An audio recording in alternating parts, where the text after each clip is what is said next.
The Circle by W. Somerset Maugham, produced by Val Gielgud, with Stephen Murray, Carlton Hobbs, and Griselda Harvey. The Circle has been chosen by Val Gielgud, for many years head of BBC Radio Drama, for a production to mark his 70th birthday. The Circle.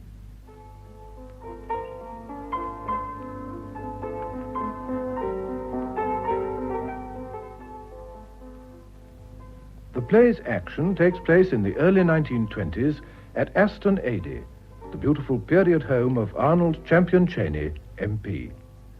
Imagine a stately drawing room with fine pictures on the walls and period furniture. It is a place rather than a house.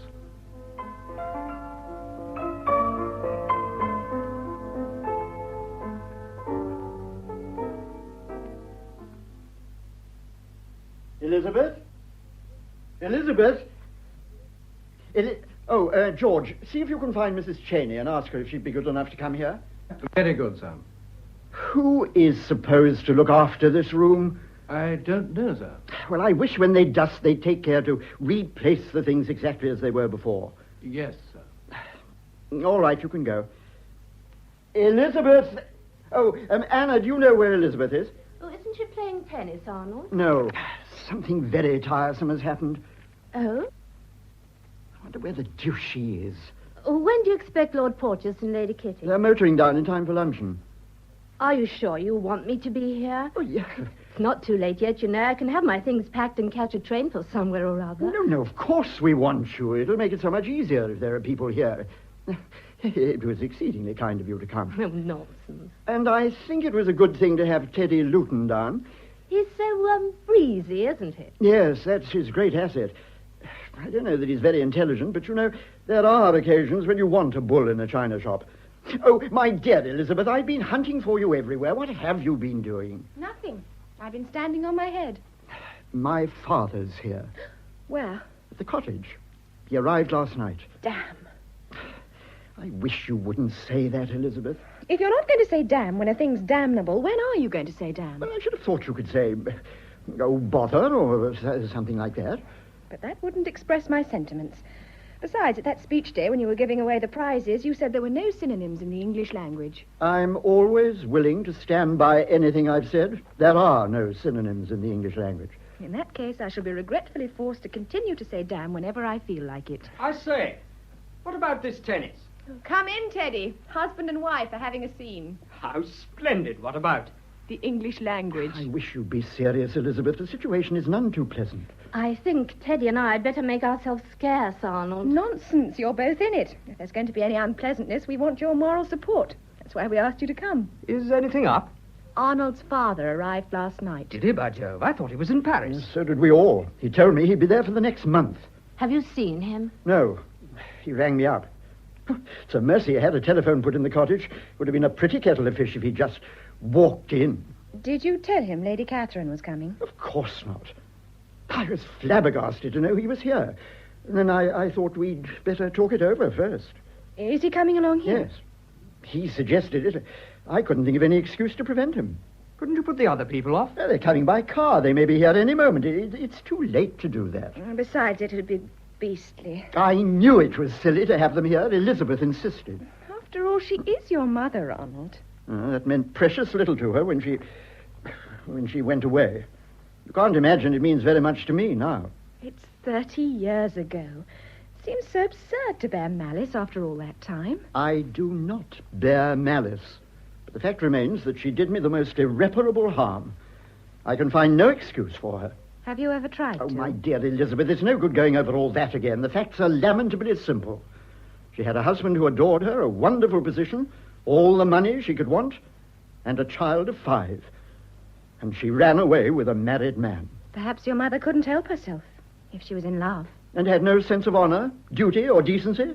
Oh, yes, under those circumstances, you can explain a great deal. That's not a very pretty way to speak of your mother. Well, I can't think of her as my mother. What you can't get over is that she didn't think of you. It gives me a little thrill when I think that she loved that man so much. She sacrificed her name, her position, and her child to him. I wonder if you realize what it was to grow up under the shadow of that horrible scandal. Everywhere, at school and at Oxford, and afterwards in London, I was always the son of Lady Kitty Cheney. Yes, I know, Arnold. It was beastly for you. Would have been bad enough if it had been an ordinary case. But the position of the people made it 10 times worse. My father was in the House then, and Porteous was Under-Secretary for Foreign Affairs, and very much in the public eye. My father always used to say he was the ablest man in the party. Everyone was expecting him to be Prime Minister. You can imagine what a boon it was to the British public. They hadn't had such a treat for a generation. The most popular song of the day was about my mother. Did you ever hear it? Naughty Lady Kitty. Thought it such a pity. Oh, Arnold, don't. And they never let people forget them. If they'd lived quietly in Florence and not made a fuss, the scandal would have died down. But those constant actions between Lord and Lady Porteous kept on reminding everyone. What were they having actions about? Well, of course, my father divorced his wife, but Lady Porteous refused to divorce Porteous. They were constantly wrangling in the law courts. Oh, I think it was monstrous of Lady Porteous. No, she knew he wanted to marry my mother, and she hated my mother. You can't blame her. Oh, it must have been very difficult for them. That's why they lived in Florence. Porteous has money, and they found people there who were willing to accept the situation. This is the first time they've ever come to England. My father will have to be told, Elizabeth. Yes. Has he ever spoken to you about Lady Kitty, Elizabeth? Never. I don't think her name has passed his lips since she ran away from this house 30 years ago. Oh, they lived here? Oh, naturally. There was a house party, and one evening neither Porteous nor my mother came down to dinner. The rest of them waited. They couldn't make it out. My father sent up to my mother's room, and a note was found on the pincushion. That's what they did in the Dark Ages. I think he took a dislike to this house from that horrible night. He never lived here again, and when I married, he handed the place over to me.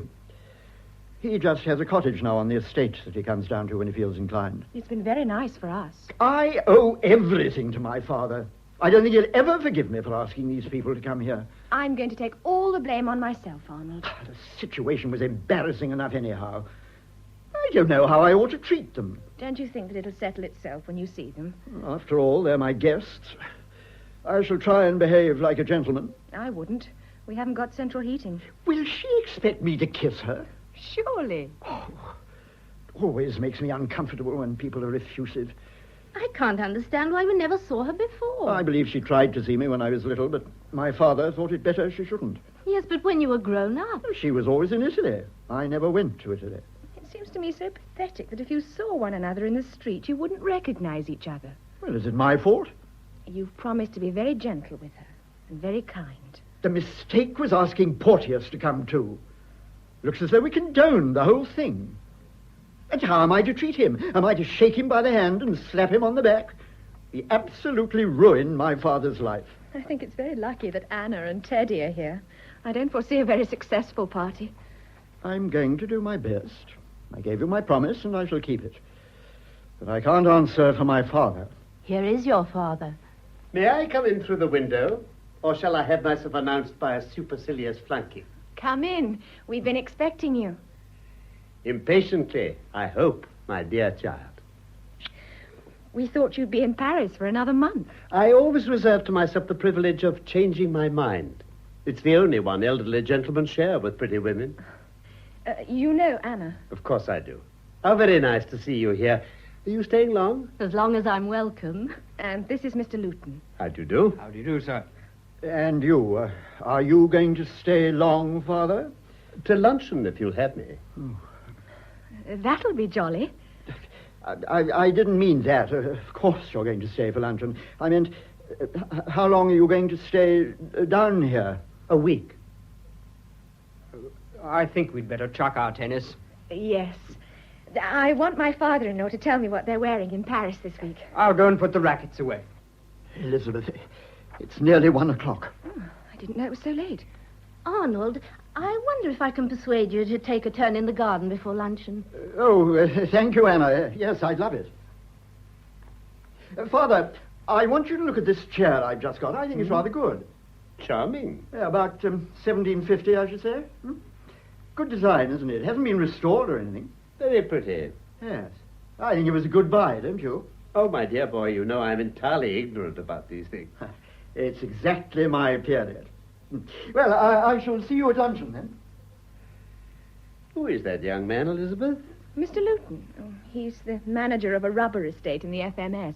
And what are the FMS when they're at home? The Federated Malay States. He's just going back there. And why have we been left alone in this very marked manner?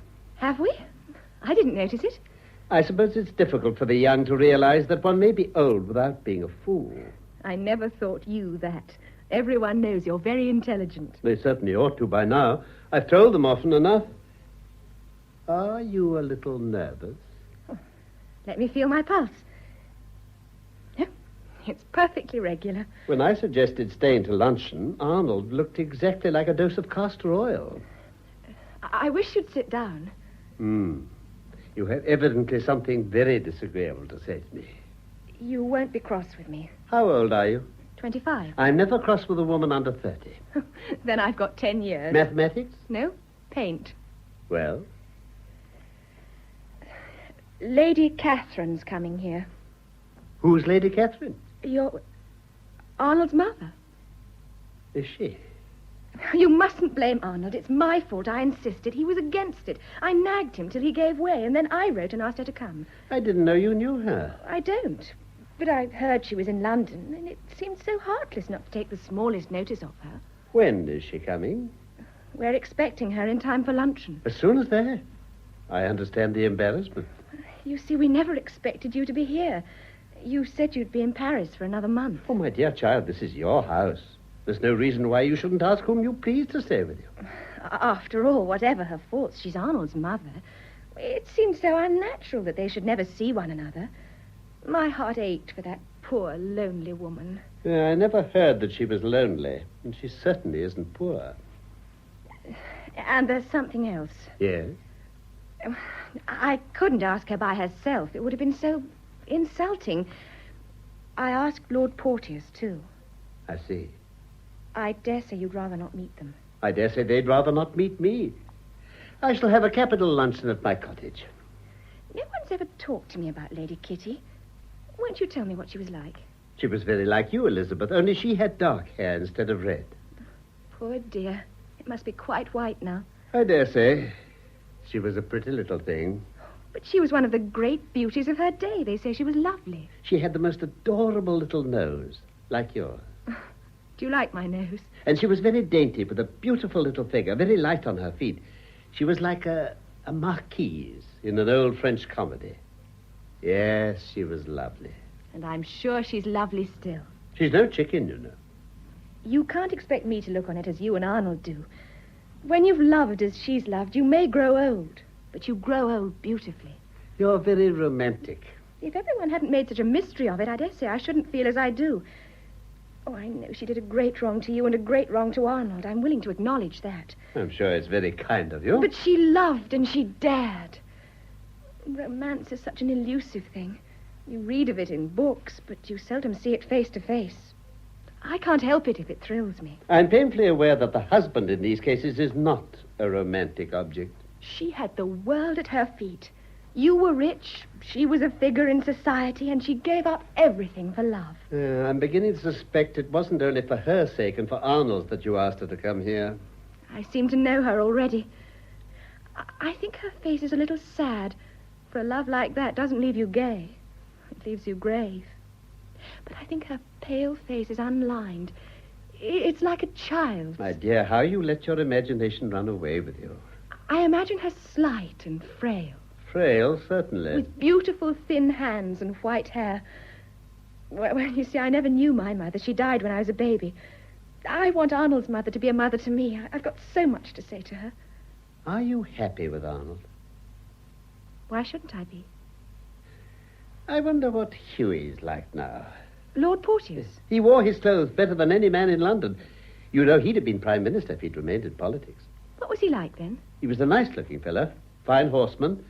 I suppose there was something very fascinating about him. Yellow hair and blue eyes, you know. He had a very good figure. I liked him. I was his parliamentary secretary. He was Arnold's godfather. I know. I wonder if he ever regrets. I wouldn't. Well, I must be strolling back to my cottage. You're not angry with me? Oh, not a bit. Goodbye.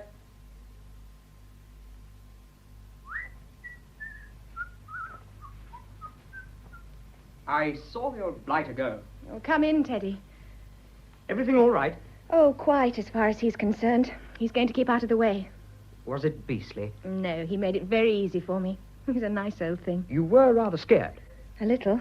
I am still. I don't know why. I guessed you were. I thought I'd come and give you a little moral support. Ah, it's grand here, isn't it? It is rather nice. It'll be jolly to think of it when I'm back in the FMS. Aren't you homesick sometimes? Oh, everyone is now and then, you know. You could have got a job in England if you'd wanted to, couldn't you? Oh, but I love it out there. I imagine that frills are not much worn in the FMS. Must be a comfort. It's not much good being pretentious, where everyone knows exactly who you are and what your income is. What do you do with yourself all the time? Oh, one works like blazes. You have to be a pretty hefty fellow to be a planter. And then there's grand bathing. You know, it's lovely with palm trees all along the beach. And there's shooting. And now and then we have a little dance to a gramophone. I think you've got a young woman out there, Teddy. I haven't. But you'll have to marry and settle down one of these days, you know. I want to, but it's not a thing you can do lightly. I don't know why there more than elsewhere. Well, in England, if people don't get on, they go their own ways and jog along after a fashion. In a place like that, you're thrown a great deal on your own resources. Of course. Lots of girls come out because they think they're going to have a good time. But if they're empty-headed, then they're just faced with their own emptiness, and they're done. It's not a very alluring prospect.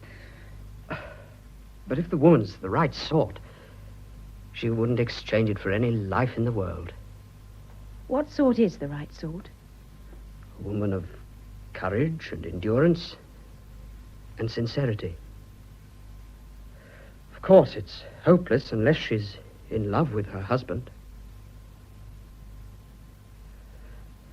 My house stands on the side of a hill, and the coconut trees wind down to the shore.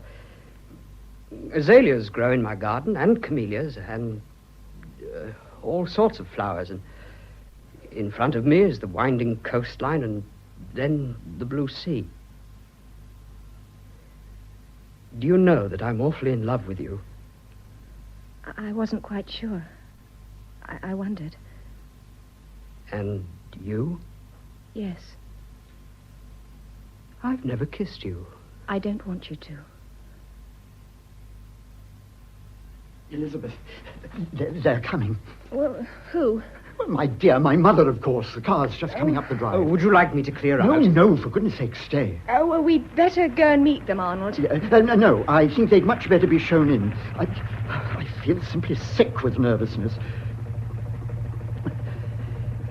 Your guests have arrived. Yes, I know, Anna. I've given orders that luncheon should be served at once. Well, why? It's not 1:30 already, is it? Well, I thought it would help. When you don't know exactly what to say, you can always eat. Lady Catherine Champion Cheney, Lord Porteous. Elizabeth. Oh, what an adorable creature.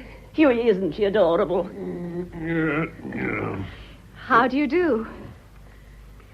Damnable roads you've got down here.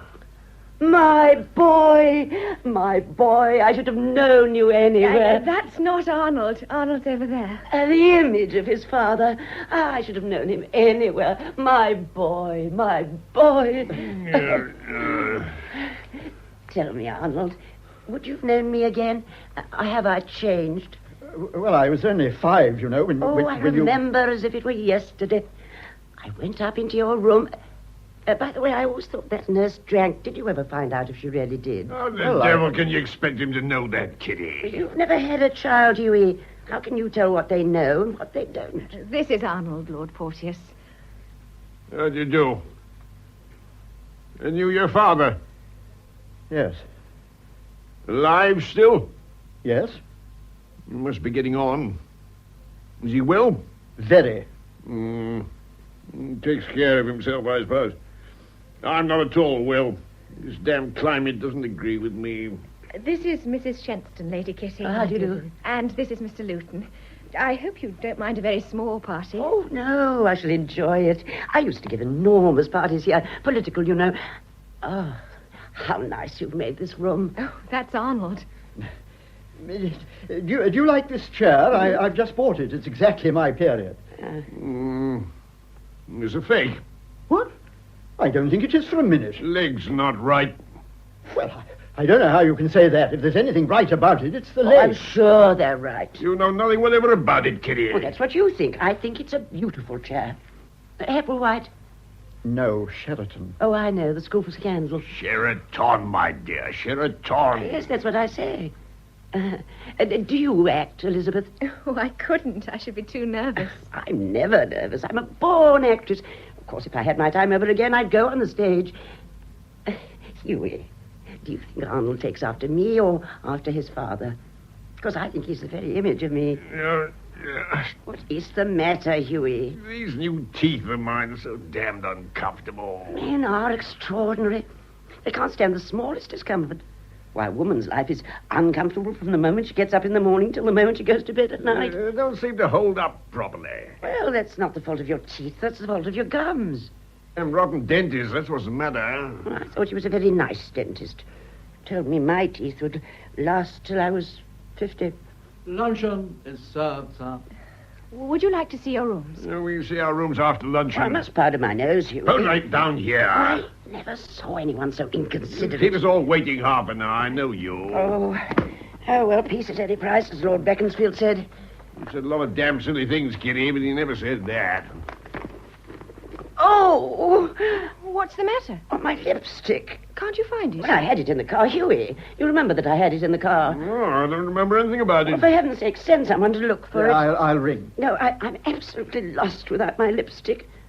Lend me yours, darling, will you? I'm afraid I haven't one. Has anyone here lost a diminutive utensil containing, unless I'm mistaken, a favorite preparation for the toilet? Oh, my lipstick. I found it in the drive and ventured to bring it in.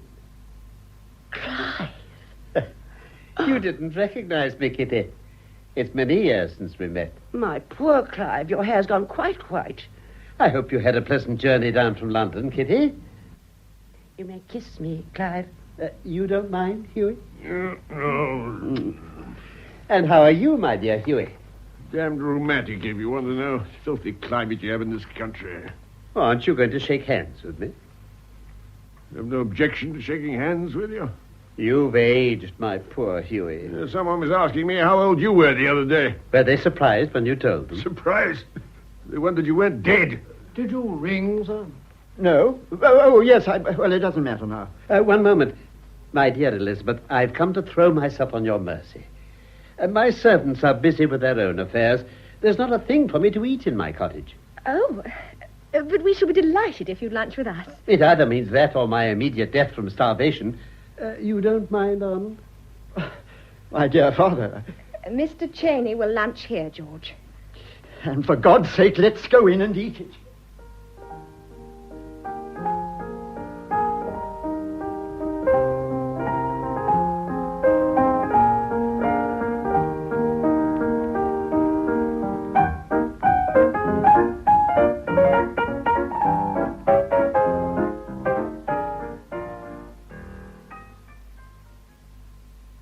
When will Arnold be back, Elizabeth? Soon, I think. He said after dinner. Is he addressing a meeting? No, it's only a conference with his agent and one or two constituents. How anyone can be expected to play bridge when people are shouting at the top of their voices all round them, I, for one, cannot understand. I'm so sorry. I can see your hand, Lord Porteous. It may help you. I've told you over and over again, Hughie, to hold your cards up. It ruins one's game when one can't help seeing one's opponent's hand. One isn't obliged to look.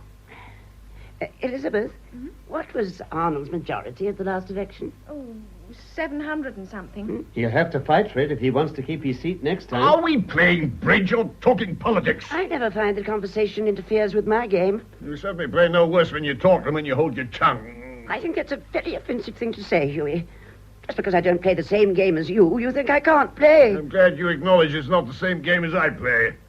And why in God's name do you call it bridge? I agree with Kitty. I hate people who play bridge as though they were at a funeral and knew their feet were getting wet. Oh, of course, you take Kitty's part. That's the least he can do. I have a naturally cheerful disposition. You've never had anything to sour it. I don't know what you mean by that, Hughie. Must you trump my ace? Oh, was that your ace, darling? Yes, it was my ace. Oh, well, it was the only trump I had. I shouldn't have made it anyway. You needn't have told them that. Now she knows exactly what I've got. She knew before. How could she know? She said she'd seen your hand. Oh, I didn't. I said I could see it. Well, I naturally supposed that if she could see it, she did. Really, Kitty, you had the most extraordinary idea. Not at all. If anyone's such a fool as to show me his hand, of course I look at it. If you study the etiquette of bridge, you'll discover that onlookers are expected not to interfere with the game. My dear Huey, this is a matter of ethics, not of bridge. Anyhow, I get the game and rubber. I claim a revoke. Who revoked? You did. Nonsense. Never revoked in my life. I'll show you. Now, you threw a club on the third heart trick, and you had another heart. I never had more than 2 hearts. Oh, yes, you had. Look here. That's the card you played on the last trick but one. There's no doubt about it, Huey. You revoked. I tell you, I did not revoke. I never revoke. You did, Huey? I wondered what on earth you were doing. I don't know how anyone can be expected not to revoke when there's this confounded chatter going on all the time. I'm going to play patience. Well, I'm going to take a book and lie down in the hammock till it's time to dress. Would you like to come for a little stroll, Huey? Red Queen, What for? Exercise. I hate exercise. 7 goes on the 8, Huey. The 7 goes on the 8. I don't choose to put the 7 on the 8. And that knave goes on the queen. I'm not blind, thank you. The 3 goes on the 4. All these go over. Am I playing this patience or are you playing it? Go away, both of you. You irritate me. We're only trying to help you, Huey. I don't want to be helped. I want to do it by myself. I think your manners are perfectly deplorable, Huey. Simply maddening when you play patience and people won't leave you alone. We won't say another word. That 3 goes. I believe it's coming out. If I'd been such a fool as to put that 7 up, I shouldn't have been able to bring these down. The 4 goes on the 5. Damn you, why don't you leave me alone? It's intolerable. It was coming out, my dear I fellow. know it was coming out. Confound you all. A pity you are, Huey. Pity me damned. I told you over and over again I will not be interfered with when I'm playing patience. Don't talk to me like that, I Huey. shall talk to you as I please. Oh, you brute. You brute. You brute. Oh, damn. Now she's gonna cry. Upon my soul, they might be married, they frip so much. You promised to keep away. Why did you come back the moment they arrived? Curiosity, my dear child. A surely pardonable curiosity. And since then, you've been here all the time. You don't generally favour us with so much of your company when you're down at your cottage. I've been excessively amused. It struck me that whenever they start fripping, you took a malicious pleasure in goading them on. I don't think there's much love lost between them now, do you? I think, if you don't mind, Oh, no, don't go, Teddy. No, please don't. I'm only staying a minute. We were talking about Lady Kitty just before she arrived. Do you remember the pale, frail lady in black satin and old lace? Did you expect her to be like this, poor dear? My dear child, I haven't the vaguest idea. You were asking me the other day what she was like when she ran away. I didn't tell you half. She was so gay and so natural. Who would have thought that animation would turn into such frivolity and that charming impulsiveness lead to such a ridiculous affectation? It rather sets my nerves on edge to hear the way you talk of her. It's the truth that sets your nerves on edge, not I. You loved her once. Have you no feeling for her at all? No, why should I? She's the mother of your son. My dear child, you have a charming nature, as simple, frank, and artless as hers was. Don't let pure humbug obscure your common sense. We have no right to judge. She's only been here 2 days. We know nothing about her. My dear, her soul is as thickly rouged as her face. She hasn't an emotion that's sincere. She's tinsel. You think I'm a cruel, cynical old man. Why, when I think of what she was, if I didn't laugh at what she has become, I should cry. How do you know she wouldn't be just the same now if she'd remained your wife? Do you think your influence would have had such a salutary effect on her? I like you when you're bitter and rather insolent. Do you like me enough to answer my question? She was only 27 when she went away. She might have become anything. She might have become the woman you expected her to be. We are the creatures of our environment. She's a silly, worthless woman because she's led a silly, worthless life. You're horrible today. I don't say it's I who could have prevented her from becoming this ridiculous caricature of a pretty woman grown old. But life could.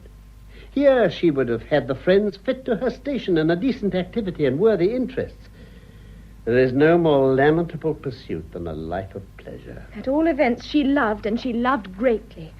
I have only pity and affection for her. And if she loved, what do you think she felt when she saw that she had ruined Hughie? Look at him. He was tight last night after dinner and tight the night before. I know. And she took it as a matter of course. How long do you suppose he's been getting tight every night? Do you think he was like that 30 years ago? Can you imagine that was a brilliant young man whom everyone expected to be Prime Minister? Look at him now. A grumpy, sodden old fellow with false teeth. You have false teeth, too. Yes, but damn it all, they fit. She's ruined him, and she knows she's ruined him. Why are you saying all this to me? Am I hurting your feelings? I think I've had enough for the present. I'll go and have a look at the goldfish. I want to see Arnold when he comes in. Oh, I'm afraid we've been boring, Mr. Luton. Not at all. When are you going back to the FMS? In about a month. I see. I wonder what he has at the back of his head. Do you think he was talking at you? He's as clever as a bag full of monkeys. It seems very difficult to get a few minutes alone with you. I wonder if you've been making it difficult. I wanted to think. I've made up my mind to go away tomorrow. Why? I want you all together or not at all. You're so arbitrary. You said you cared for me. I do. Do you mind if we talk it over now? No. It makes me feel rather shy and awkward. I've repeated to myself over and over again exactly what I want to say to you, and now all I'd prepared seems rather footling. I'm so afraid I'm going to cry. I feel it's all so tremendously serious, and I think we ought to keep emotion out of it. You're rather emotional, aren't you? So are you, for the matter of that. That's why I wanted to have everything I meant to say to you cut and dried. I think it would be awfully unfair if I made love to you and all that sort of thing, and you were carried away. I wrote it all down and thought I'd send it to you as a letter. Why didn't you? A letter seems so cold. You see, I love you so awfully. For goodness sake, don't say that. No, you mustn't cry. Please don't, or I shall go all to pieces. I'm sorry. It doesn't mean anything, really. It's only tears running out of my eyes. Our only chance is to be awfully matter-of-fact. What's the matter? I've got a sort of lump in my throat. It's idiotic. I think I'll have a cigarette.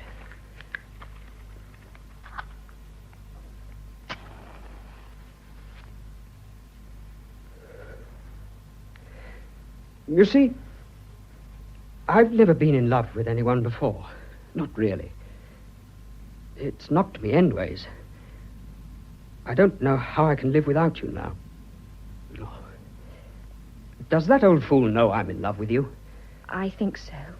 When he was talking about Lady Kitty smashing up Lord Portier's career, I thought there was something at the back of it. I think he was trying to persuade me not to smash up yours. Well, I'm sure that's very considerate of him, but I don't happen to have one to smash. I wish I had. It's the only time in my life I've wished I were a hell of a swell, so that I could chuck it all and show you how much more you are to me than anything else in the world. You're a dear old thing, Teddy. You see, I'm not at all romantic and that sort of thing. I'm just a common or garden businessman. All this is so dreadfully serious, and I think we ought to be sensible. You owl. No, Elizabeth, don't say things like that to me. I want you to consider all the pros and cons, and my heart's thumping against my chest, and you know I love you. I love you. I love you. Oh, my precious. No, don't be idiotic, Elizabeth. I'm not going to tell you that I can't live without you and a lot of muck like that. You know that you mean everything in the world to me. Oh, my God. Do you think there's anything you can say to me that I don't know already? But I haven't said a single thing I wanted to. I'm a businessman, and I want to put it all in a business way, if you understand what I mean. I don't believe you're a very good businessman. You don't know what you're talking about. I'm a first-class businessman, but somehow this is different. What I want to say is perfectly simple. I'm a very ordinary businessman. You've said that before. Shut up. I haven't got a bob besides what I earn. I've got no position. I'm nothing. You're rich and you've got everything that anyone can want. But after all, there's only one thing that really matters in the world, and that's love. I love you. Oh, chuck all this, Elizabeth, and come to me. Are you cross with me? Furious. Darling. If you don't want me, tell me so at once and let me get out quickly. Teddy, nothing in the world matters anything to me but you. I'll go wherever you take me. I love you. Oh, my God. Does it mean as much to you as that? Oh, Teddy. Don't be a fool, Elizabeth. It's you, the fool. You're making me cry. You're so damned emotional. Oh, damned emotional yourself. I'm sure you're a rotten businessman. I don't care what you think. Oh, you've made me so awfully happy. I say, what a lark life's going to be. Teddy, you are an angel. Let's get out quick. It's no good wasting time. Elizabeth. What? Nothing. I just like to say Elizabeth. You fool. I say, can you shoot? No. I'll teach you. You don't know how grand it is to start out from your camp at dawn and travel through the jungle, and you're so tired at night, and the sky's all starry. Isn't it fun being in love with someone who's in love with you? I say, I think I'd better clear out at once, don't you? Seems rather rotten to stay on in this house. You can't go tonight. There's no train. I'll go tomorrow. I'll wait in London till you're ready to join me. I'm not going to leave a note on the pincushion like Lady Kitty, you know. I'm going to tell Arnold. Are you? Don't you think there'll be an awful bother? I must face it. I should hate to be sly and deceitful. Well, then let's face it together. No, I'll talk to Arnold by myself. You won't let anyone influence you? No. There's the car. Arnold's come back. I must go and bathe my eyes. I don't want them to see I've been crying. All right. Elizabeth. What? Bless you. Idiot.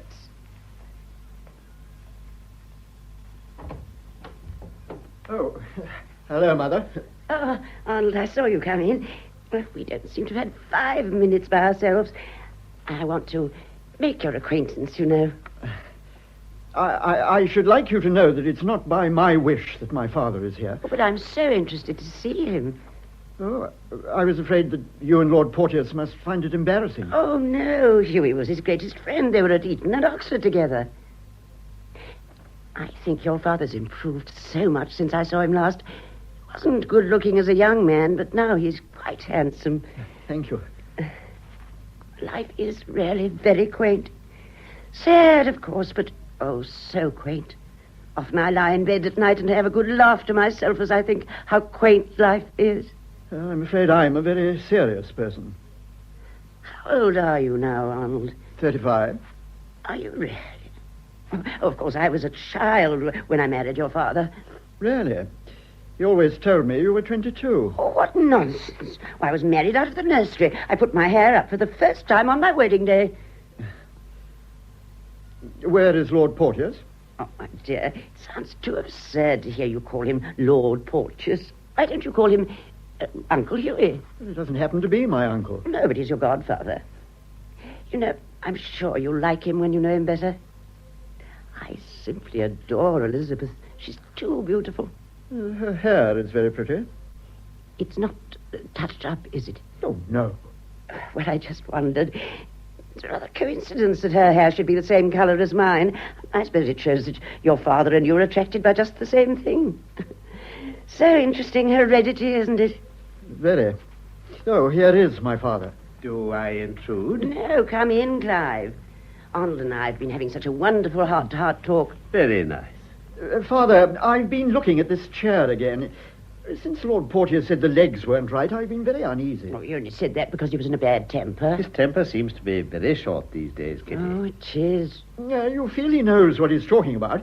I gave £75 for that chair.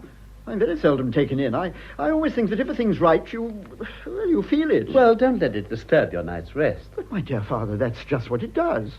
I had a most horrible dream about it last night.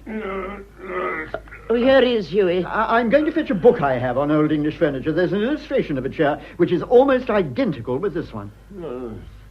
Quite a family gathering, by George. I was thinking just now we'd make a very pleasing picture of a typical English home. I'll be back in 5 minutes. There's something I want to show you, Lord Porteous. Would you like to play piquet with me, Hughie? Not particularly. You were never much of a piquet player, were you? My dear Clive, you people don't know what piquet is in England. Let's have a game, then. You may make money. Let me tell you, Clive, I don't like your manner. I'm sorry for that. I'm afraid I can't offer to change it at my age. I don't know what you want to be hanging around here for. A natural attachment to my home. If you'd had an attack, you'd have kept out of the way while we're here. My dear Hughie, I don't understand your attitude at all. If I'm willing to let bygones be bygones, why should you object? Damn it all, they're not bygones. After all, I'm the injured party. How the devil are you, the injured party? Well, you did run away with my wife, didn't you? Now, don't let's go into ancient history. I can't see why we shouldn't all be friends. I beg you not to interfere, Kitty. I'm very fond of Clive. You never cared two straws for Clive. You only say that to irritate me. Not at all. I don't see why he shouldn't come and stay with us. Oh, I'd love to. I think Florence in springtime is delightful. Have you central heating? I never liked you. I don't like you now. And I never shall like you. How very unfortunate, because I liked you.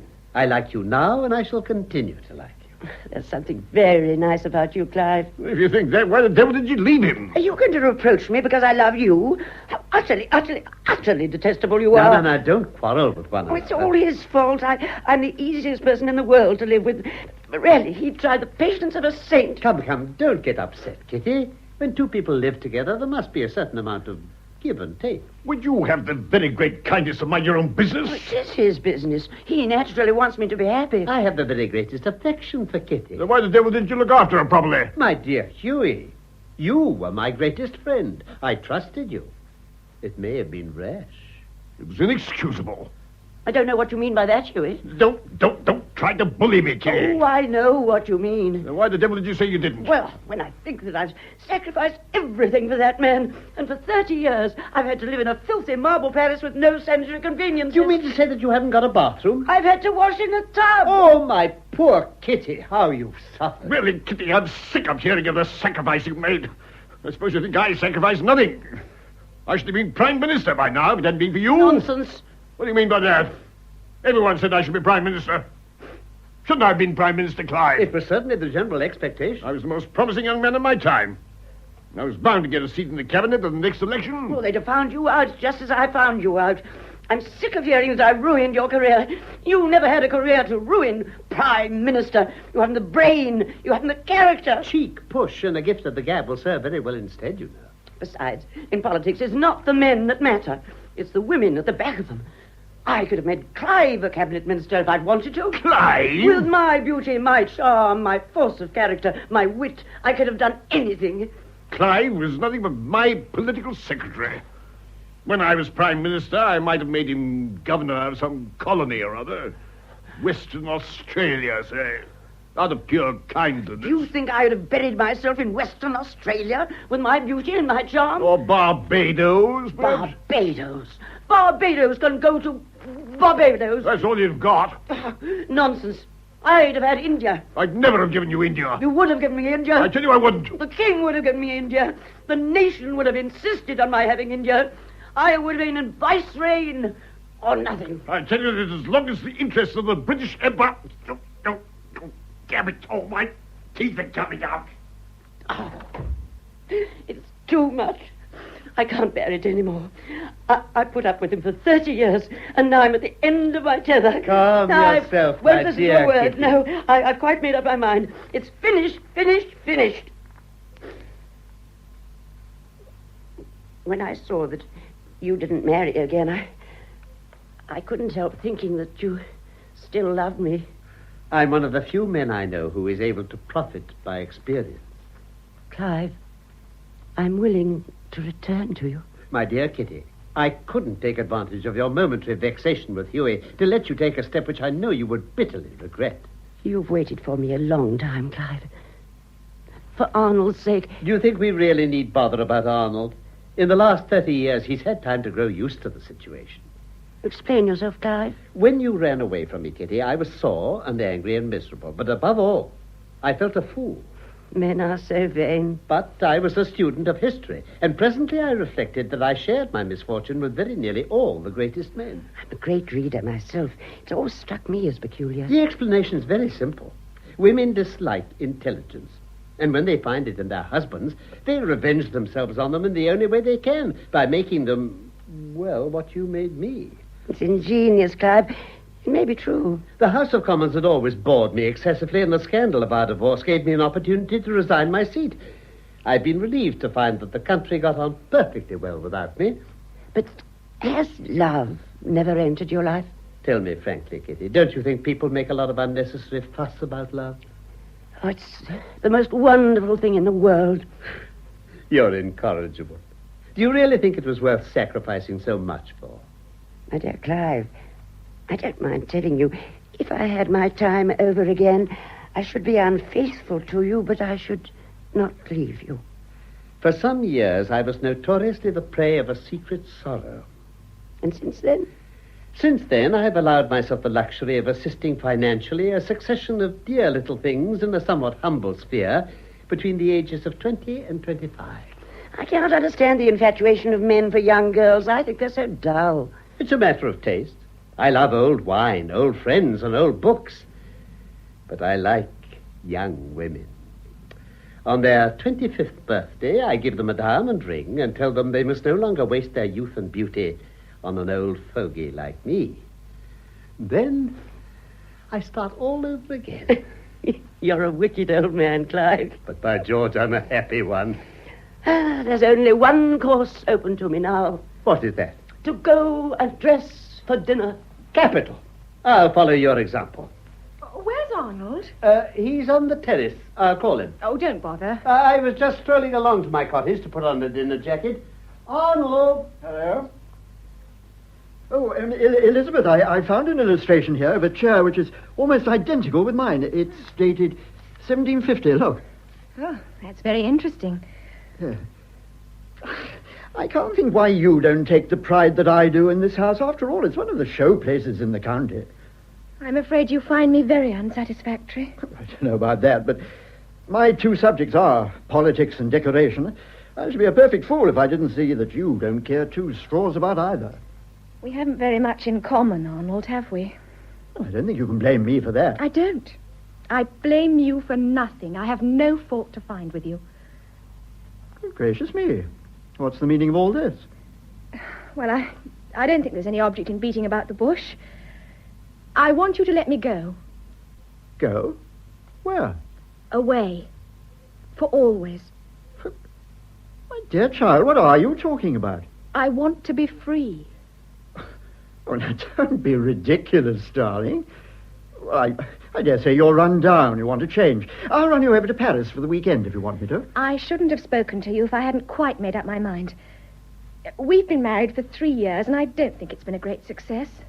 Well, if you'll allow me to say so, the fault is yours. I'm quite willing to allow that the fault is mine. How does that make it any better? I'm only 25. If I've made a mistake, I've time to correct it. I can't bring myself to take you very seriously. You see, I don't love you. Oh. Well, I'm awfully sorry, but you weren't obliged to marry me. I've quite made up my mind to leave you, Arnold. Oh, come, Elizabeth. You must be sensible. You haven't any reason to leave me. Why should you wish to keep a woman tied to you who wants to be free? I happen to be in love with you. You might have said that before. I thought you'd take it for granted. You can't expect a man to go on making love to his wife after 3 years. I'm very busy.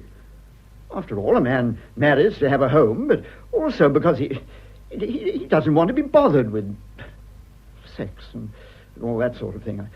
I fell in love with you the first time I saw you, and I've been in love with you ever since. I'm sorry, but if you're not in love with a man, his love doesn't mean very much to you. It's so ungrateful.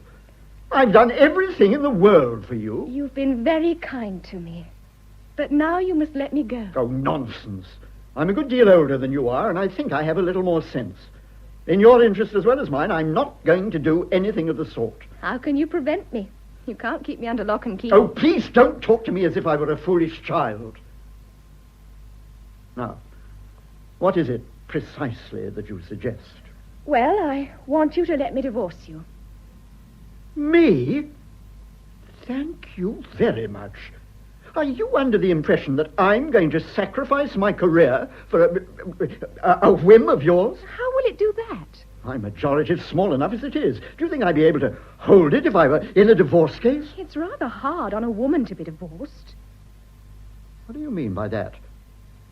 Are you in love with someone? Yes. Who? Teddy Luton. Ted? My poor child. Oh, how can you be so ridiculous? Well, he hasn't a bob. He's a perfectly commonplace young man. I've fallen desperately in love with him, Arnold. Well, you better fall desperately out. He wants to marry me. I dare say he does. He can go to hell. It's no good taking it like that. Is he your lover? Certainly not.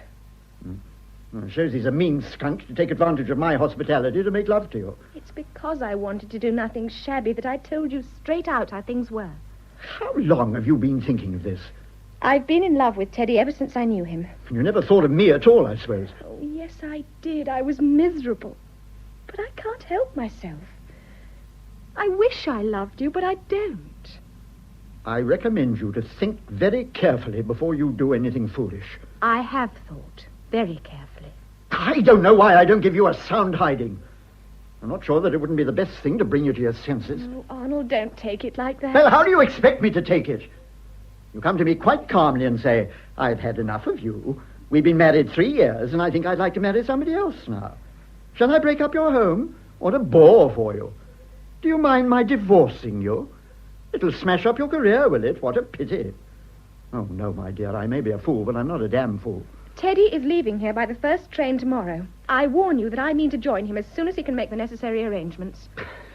Where is he? I don't know. I suppose he's in his room. George! George! Yes, sir. Tell Mr. Luton to come here at once. Ask Mr. Luton if he wouldn't mind coming here for a moment. Very good, madam. What are you going to say to him? That's my business. I wouldn't make a scene if I were you. I am not going to make a scene. Why did you insist on my mother coming here? It seemed to me rather absurd to take up the attitude that I should be contaminated by her when... When you were proposing to do exactly the same thing. Well, now you've seen her, what do you think of her, Do you think it's been a success? Is that the sort of woman a man would like his mother to be? I've been ashamed. I've been so sorry. It all seemed dreadful and horrible. This morning I happened to notice a rose in the garden. It looked all overblown and bedraggled. It was like a painted old woman. And I remembered that I'd looked at it a day or two ago. It was lovely then, fresh and blooming and fragrant.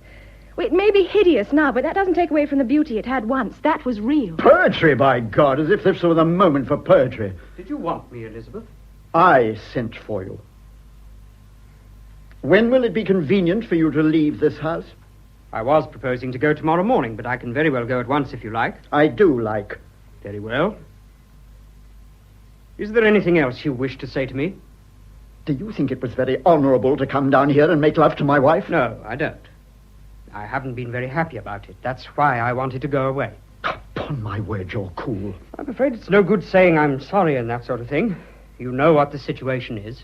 Is it true that you want to marry Elizabeth? Yes. I should like to marry her as soon as ever I can. Have you thought of me at all? Has it struck you that you're destroying my home and breaking up my happiness? I don't see how there could be much happiness for you if Elizabeth doesn't care for you. Well, let me tell you that I refuse to have my home broken up by a tuppenny-halfpenny adventurer who takes advantage of a foolish woman. I refuse to allow myself to be divorced. I can't prevent my wife from going off with you if she's determined to make a damn fool of herself. But this I tell you, nothing will induce me to divorce her. Arnold, that would be monstrous. We could force you. How? If we went away together openly, you'd have to bring an action. 24 hours after you leave this house, I shall go down to Brighton with a chorus girl, and neither you nor I will be able to get a divorce. We've had enough divorces in our family. And now get out! Get out! Get out!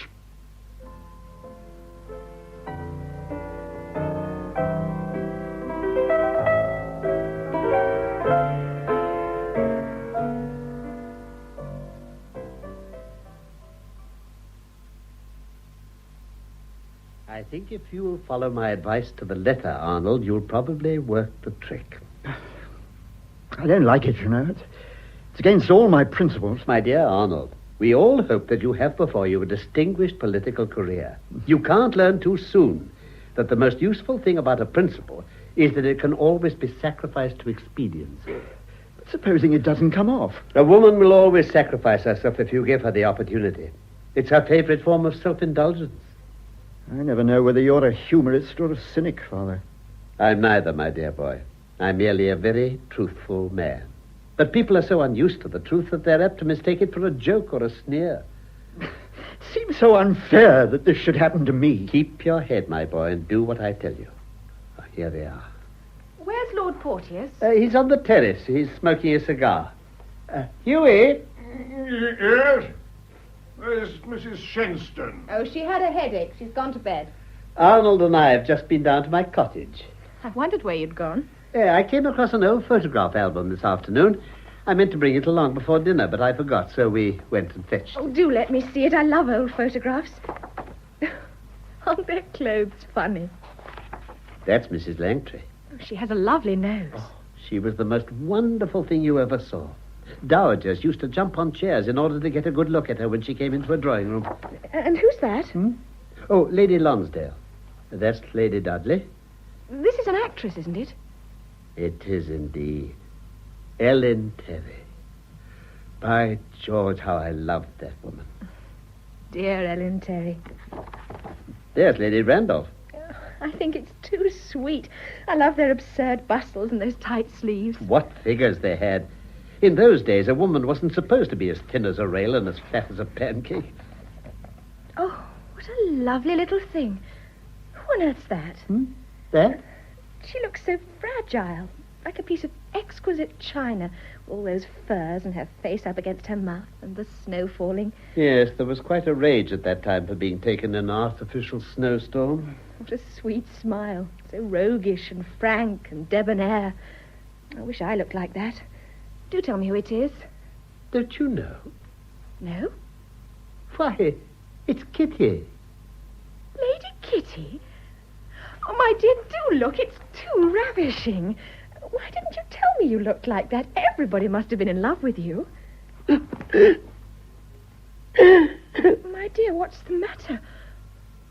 What have I done? I'm so sorry. Don't talk to me. Leave me alone. It's stupid of me.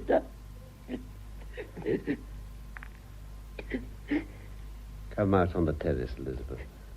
Did you do that on purpose?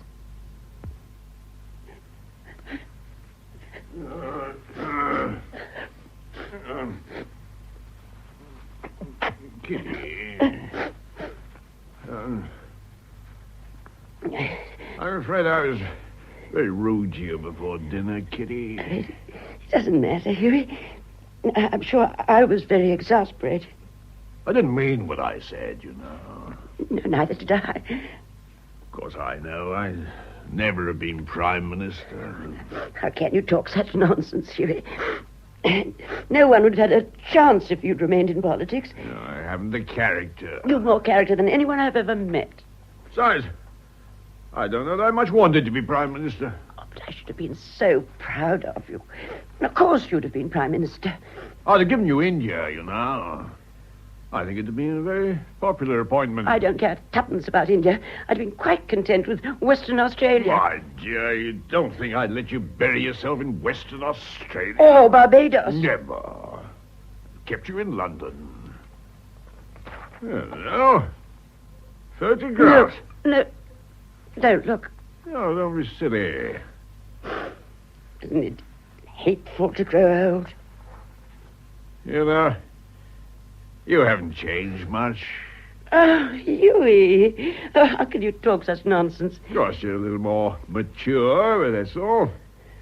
Woman's all the better for being rather mature. Do you really think that? On my soul, You're I not do. just saying it to please me. No. Let me look at the photograph again.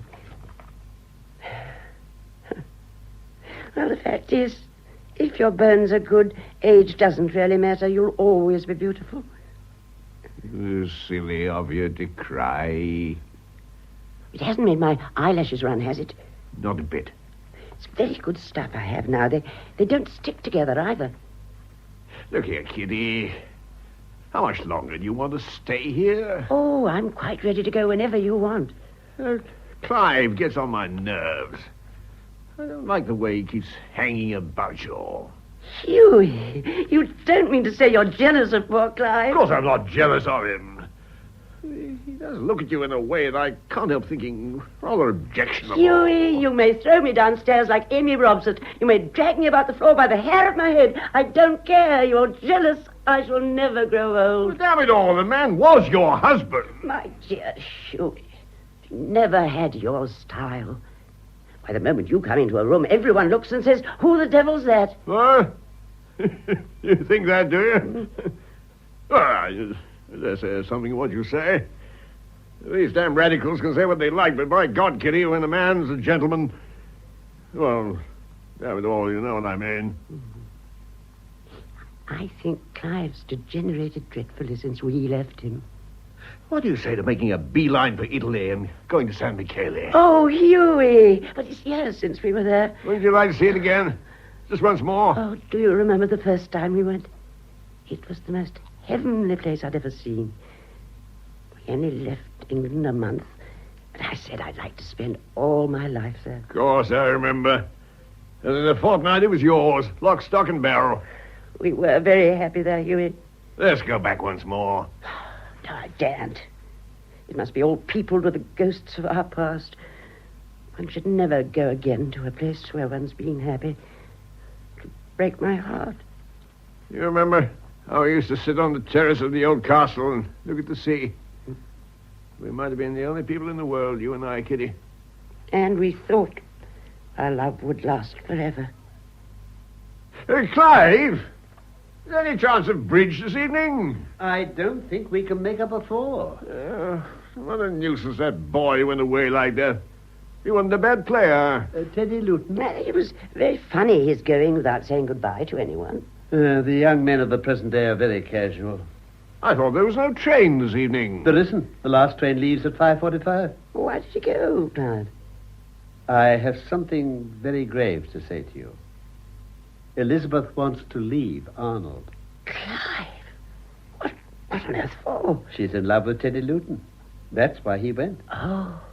The men of my family are really very unfortunate. My dear. Well, what's to be done? I think you can do a great deal. I? What? Tell her. Tell her what it means. Oh, no. No. She's a child, not for Arnold's sake, for her sake. You must.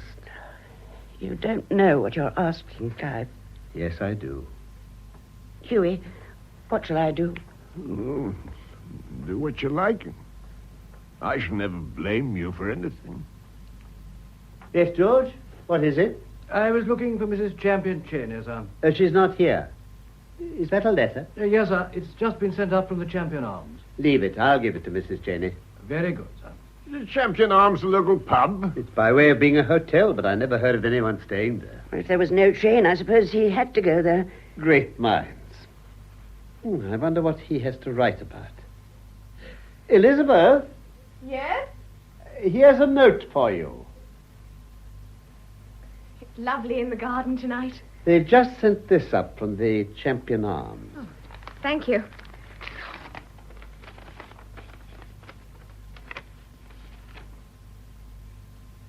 Oh.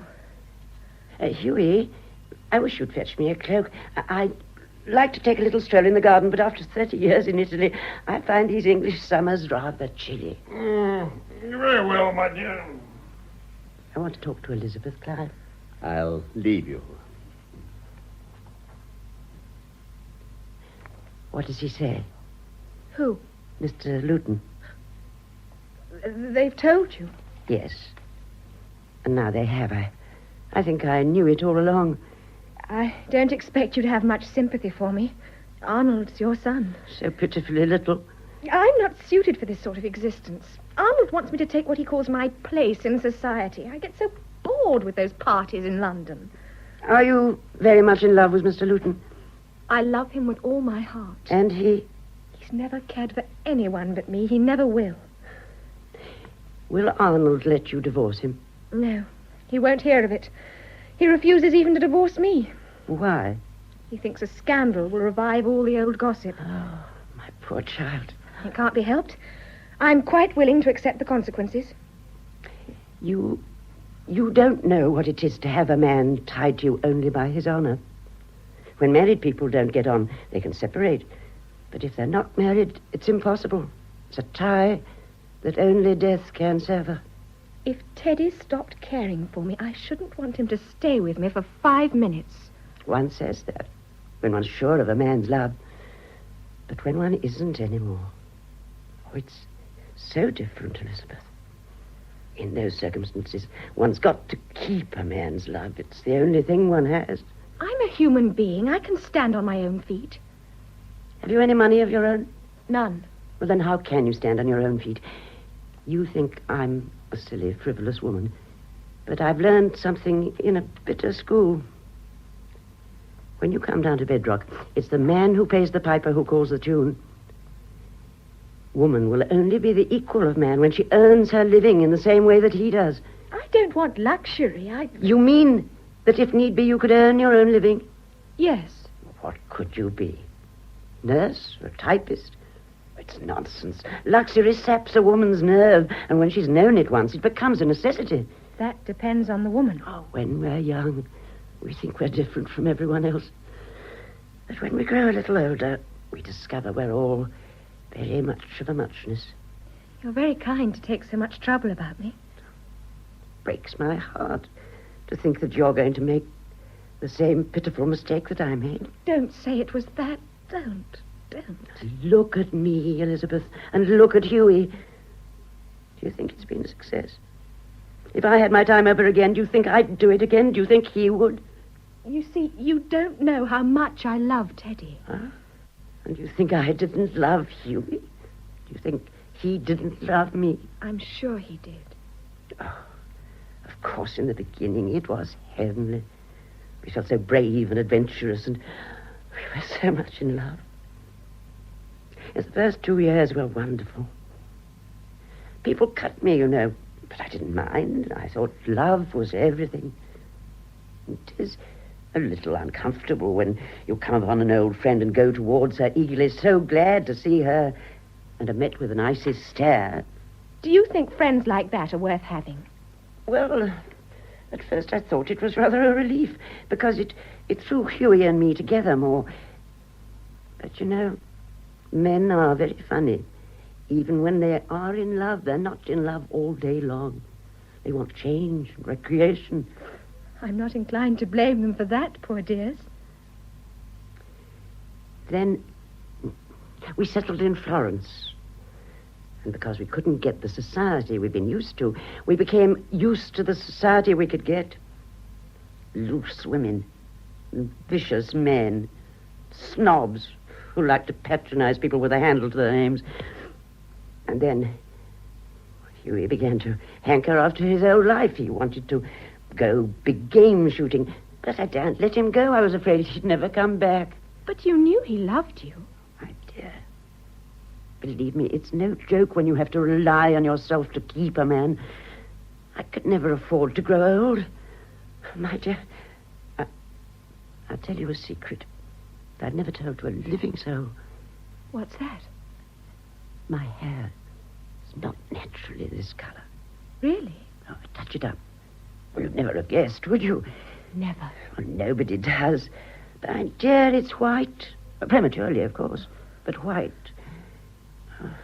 However tired I've been, I've had to be brilliant and gay. I've never let Hughie see the aching heart behind my smiling eyes. You poor dear. And when I saw he was attracted by someone else, the fear and jealousy that seized me, I didn't dare to make a scene as I should have done if I'd been married. I had to pretend not to notice. But do you mean to say he fell in love with anyone else? Well, of course he did eventually. You must have been very unhappy. I was. Dreadfully. Night after night, I sobbed my heart out when Hughie told me he was going to play cards at the club, and I knew he was with that odious woman. Of course, It wasn't as if there weren't plenty of men who were anxious to console me. Of course, I can quite understand that. But I had my self-respect to think of. Whatever Hughie did, I would do nothing I should regret. You must be very glad now. And notwithstanding all my temptations, I have been absolutely faithful to Hughie. In spirit. I don't think I understand what you mean. Well, there was an Italian boy who was so desperately in love with me that his mother was afraid he'd go into a consumption. What could I do? Those Italians are so passionate. They had such beautiful eyes. But I think that's dreadful. Are you shocked? One sacrifices one's life for love, and then one finds that love doesn't last. The tragedy of love isn't death or separation. One gets over them. The tragedy of love is indifference. Oh, Elizabeth, can I have a little talk with you? Of course. Shall we go for a stroll in the garden? If you like, Arnold. No, stay here. I'm going out anyway.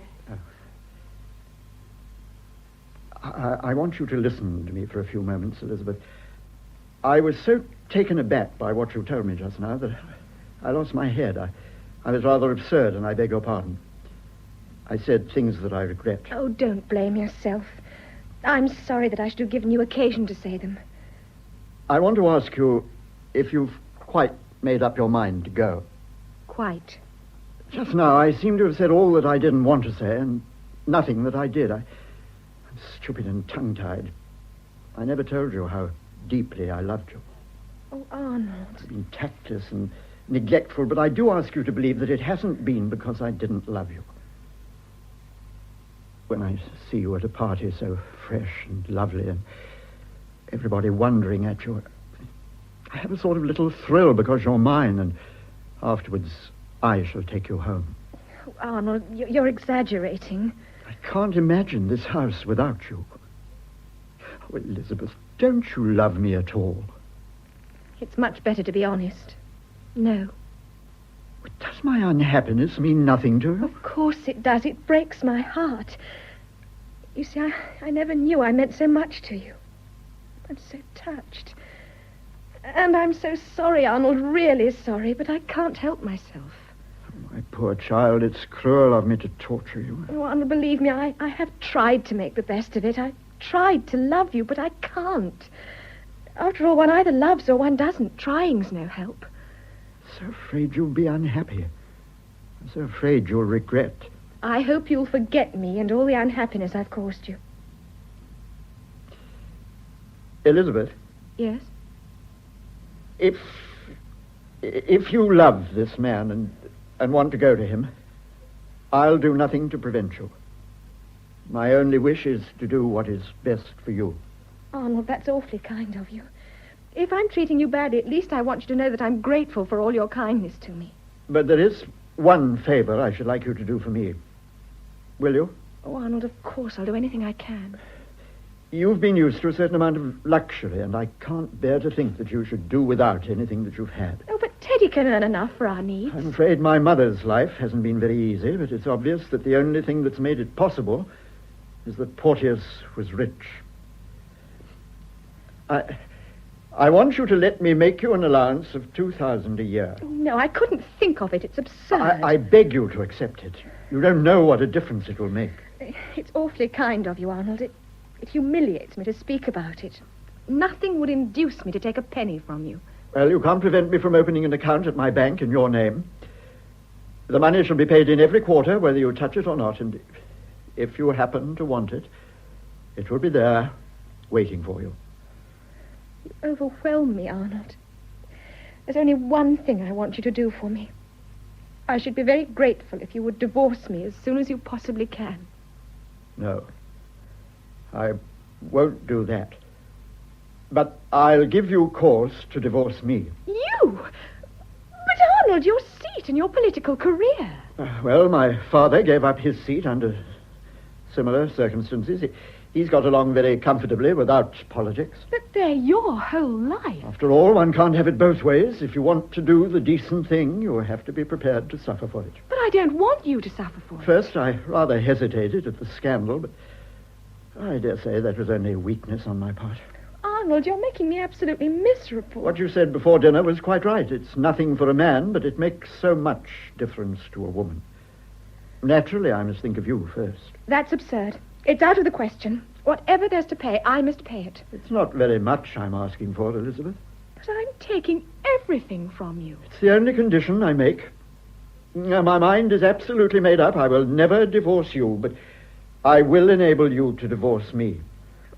Arnold, it's cruel to be so generous. It's not generous at all. It's the only way I have of showing you how deep and passionate and sincere my love is for you. Good night. I have a great deal of work to do before I go to bed. Good night. Do you mind if I kiss you? Oh, Arnold.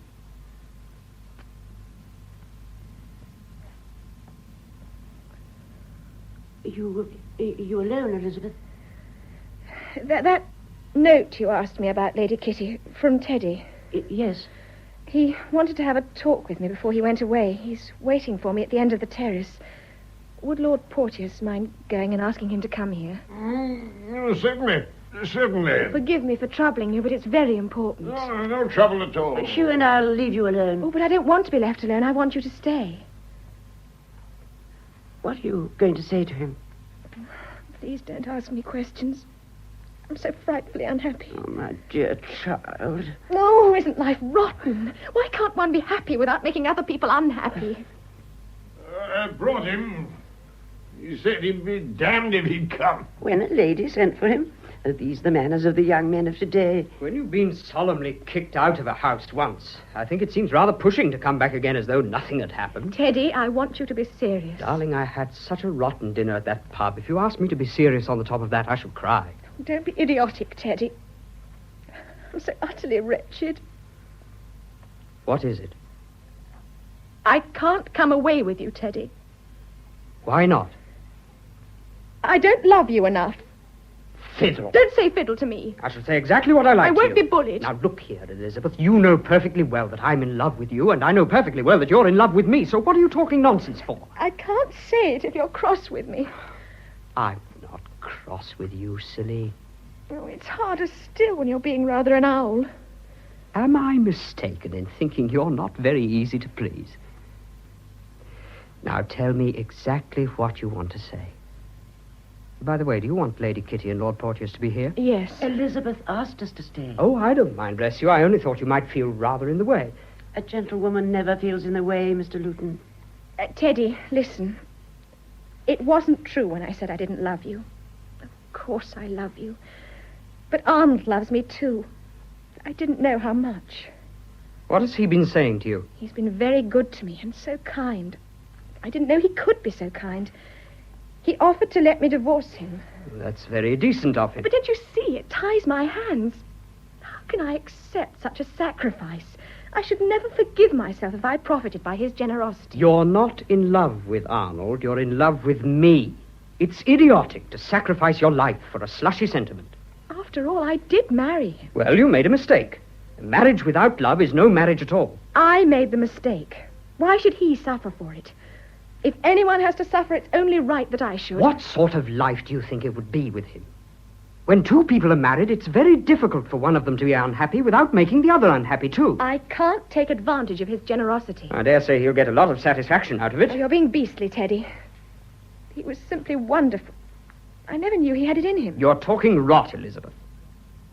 I wonder if you'd be capable of acting like that. Acting like what?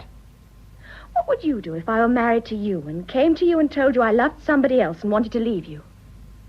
You have very pretty blue eyes, Elizabeth. I'd black first one and then the other, and after that we'd see.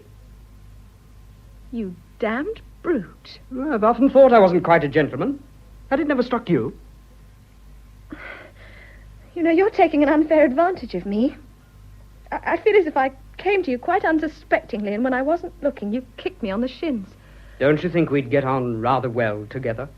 Oh, Elizabeth's a fool if she don't stick to her husband. It's bad enough for the man, but for the woman, it's damnable. I hold no brief for Arnold. He plays bridge like a foot. Saving your presence, Kitty, I think he's a prig. Oh, poor dear, his father was at his age. I dare say he'll grow out of it. But you stick to him, Elizabeth, stick to him. Man's a gregarious animal. We're members of a herd. If we break the herd's laws, we suffer for it. We suffer damnably. Elizabeth, my dear child, don't go. It's not worth it. It's not worth it. I tell you that. And I've sacrificed everything to love. I'm afraid. Elizabeth. I can't face it. It's asking too much of me. Let's say goodbye to one another, Teddy. It's the only thing to do. I'm giving up all my hope of happiness. But I wasn't offering you happiness. I don't think my sort of love tends to happiness. I'm jealous. I'm not a very easy man to get on with. I'm often out of temper and irritable. I should be fed to the teeth with you sometimes, and so would you be with me. I dare say we'd fight like cat and dog, and sometimes we'd hate each other. Often you'd be wretched and bored stiff and lonely, and often you'd be frightfully homesick, and then you'd regret all you'd lost. Stupid women would be rude to you because we'd run away together, and some of them would cut you. I don't offer you peace and quietness. I offer you unrest and anxiety. I don't offer you happiness. I offer you love. You hateful creature. I absolutely adore you. Kiss me. Of course, the moment he said he'd give her a black eye, I knew it was finished. Now, let's make a boat for it now, Elizabeth. Shall we? This minute. You're damn fools, both of you, damn fools. If you like, you can have my car. That's awfully kind of you. As a matter of fact, I got it out of the garage. It's just along the drive. How do you mean you got it out of the garage? Well, I thought there'd be a lot of bother, and it seemed to me the best thing would be for Elizabeth and me not to stand upon the order of our going, you know. Do it now. An excellent motto for a businessman. I'm speechless. I'm absolutely speechless. Well, hang it all, I couldn't carry Elizabeth all the way to London. She's a damn plump. You dirty dog. I like him, Kitty. No good pretending I don't like him. The moon's shining, Elizabeth. We'll drive all through the night. They better go to San Michele. I'll wire to have it got ready for him. That's where we went when Hughie and I... You dear things. I envy you. No, don't cry, Kitty. Confound you, don't cry. Come, darling. But I can't go like this. Nonsense. Lady Kitty will lend you her cloak, won't you? Oh, you're capable of tearing it off my back if I don't. And we'll buy you a toothbrush in London in the morning. Oh, she must write a note for Arnold. I'll put it on her pincushion. Pincushion be blowed. Come, darling. We'll drive through the dawn and through the sunrise.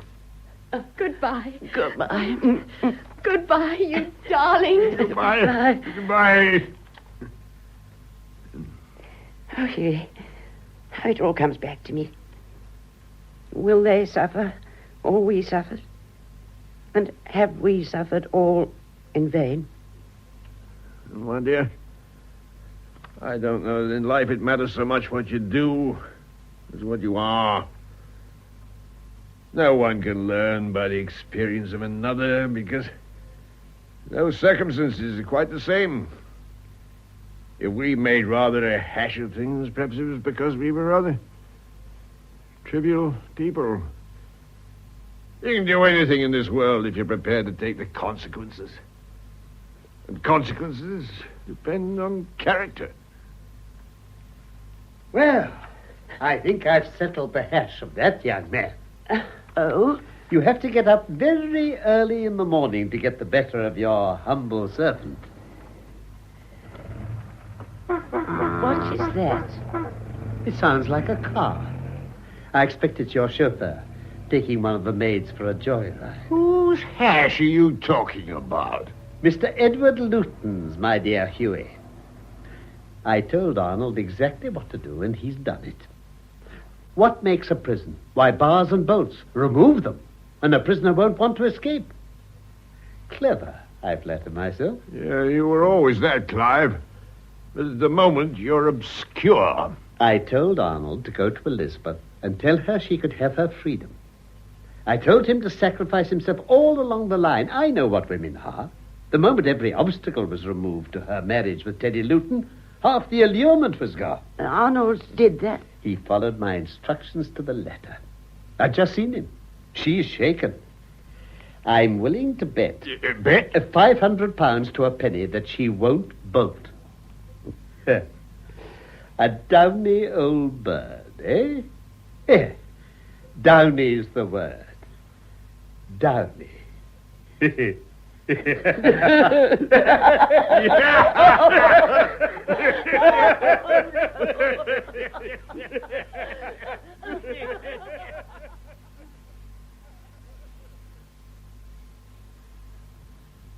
In The Circle by W. Somerset Maugham, the part of Arnold Champion Cheney was played by Alan Wheatley.